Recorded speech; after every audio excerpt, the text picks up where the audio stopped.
Hello. Today we're going to talk about exponential functions.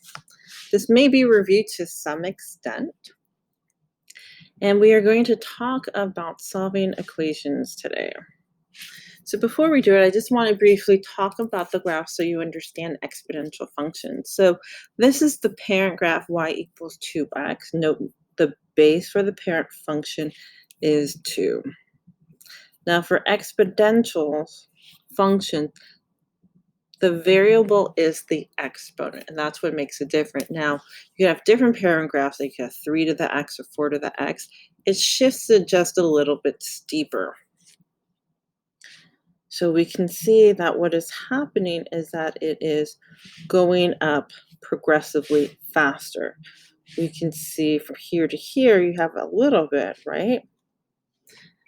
But then the distance between one here, like so here you go up 1, right? But here you went up 2. And then here between 1, we're going up 4. And then I'll go faster and faster and faster. But then when we're down here, do you see it's actually smaller? So the smaller the number, it's going to get tiny. But it's never going to pass 0, right? So we're going to have this nice asymptote at y equals 0. And we have, and this is an exponential growth. There is something called an exponential decay. But you can see that it's growing. And we use these models for population growth. Actually, you can talk about COVID and people getting COVID and the different cases using exponential growth. Right, so the domain, if we're talking about this, we can see that it's all real numbers.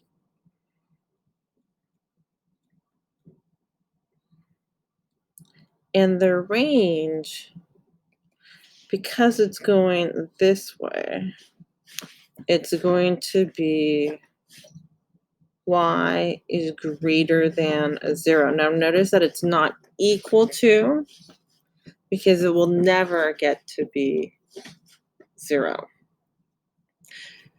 Now, silly thing, as I was literally typing this, I had just finished typing the words growth function when I heard this song on Spotify. I don't know if you recognize it. And I was like, oh my goodness, look at that, Ed Sheeran, who is a very good songwriter. So when you talk about stock markets and money, we're hoping for that. Sometimes we get exponential decay, which actually is going down that way, which is not so good in the stock market. All right, I just, side bit note. Extra bonus snaps if you know the name of the song. All right, so before we do exponential equations, I thought we should just practice evaluating or simplifying exponential. So take a moment and do these. All right, so remember this is 2 times 2 times 2 times 2 times 2 times 2. No, you don't have to multiply that, but there's lots of different ways to solve it without using a calculator. Remember, this is the 4 to the 3rd power. This is 16 times 4, which is 64. Now, another one exponential that students tend to forget is rational exponents. Rational means they're a fraction. So now you have a fraction as an exponent. So if you see rational exponent, it means roots. So if I have a half, that actually is a square root. Okay, so that half, square root. Remember that 2 is actually an invisible 2 in front. There is one here because we say square. Remember square meaning 2. Okay, that's not a very good dotted 2. So this is 8. Now, if we're looking at this, we know it's a root because it's fractional, but it's a 3. So it's right.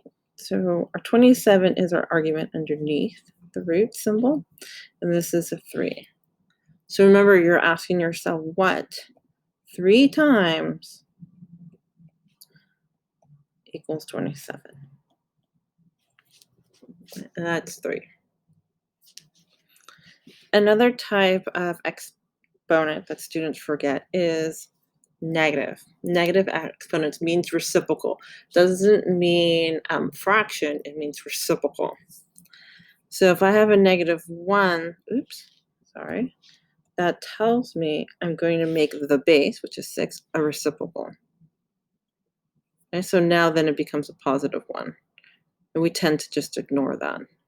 It's again, we just make it invisible, it's 1/6. This is why I say it's not a fraction. What if you begin with a fraction? Well, we're going to make it a reciprocal, and that would be 7. Okay. Now, if you have a negative and a number, we generally like to deal with the negative first. So the negative is going to flip it, make it a reciprocal. And then you take a cube. So you're doing 5 to the 3rd power. So this is the same thing as this without the parentheses, right? So we're doing 125 over 8. So you're just cubing the numerator and the denominator. Okay, so now that you know these components, let's solve. All right, so here's a property of exponents. So when you're solving, read what it says. When two exponential expressions with the same base are equal, okay, you can see that they're both a base of A, then their exponents are equal. So then you can just set U and V equal.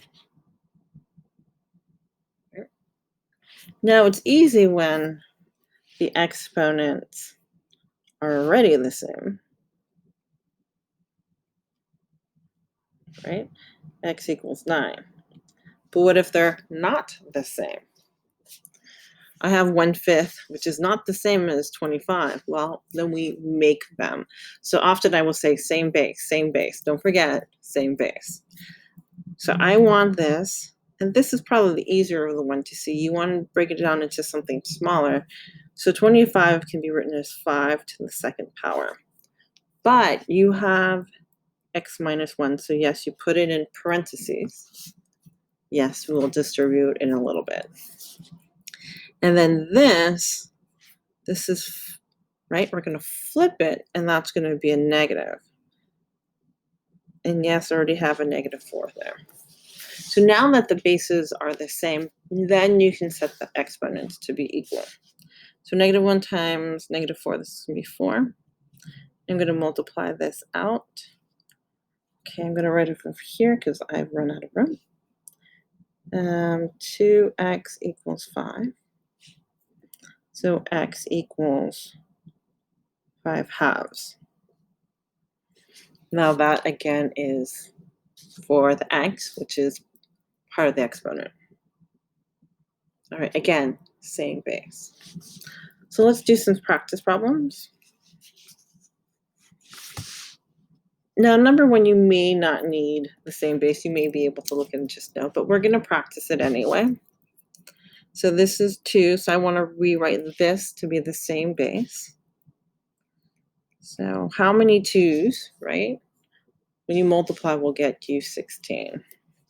That is 4. So now that the bases are the same, the exponents are equal.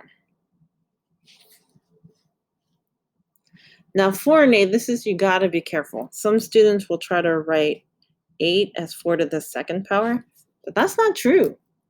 Remember, it's 4 times 4, not 4 times 2, which is 16. So that's not right. So sometimes you have to change both of them. So this I know is 2 to the 2nd power. So can you write 8 to some power of 3? Well, 2 times 2 times 2. I'm looking at my fingers. It's 3. And then you're setting these together, right? Equal. And then we just solve.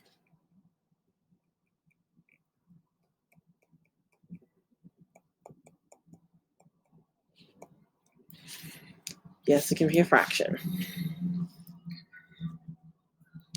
All right, last one. Okay, so I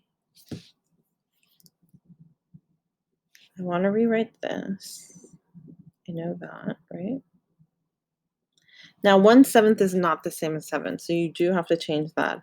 And because I went from fraction to whole number, that means there was a negative. That was that -1 that I did. Actually, let me rewrite that. So this is same as that times 2x. And I'm going to multiply just to save time and space.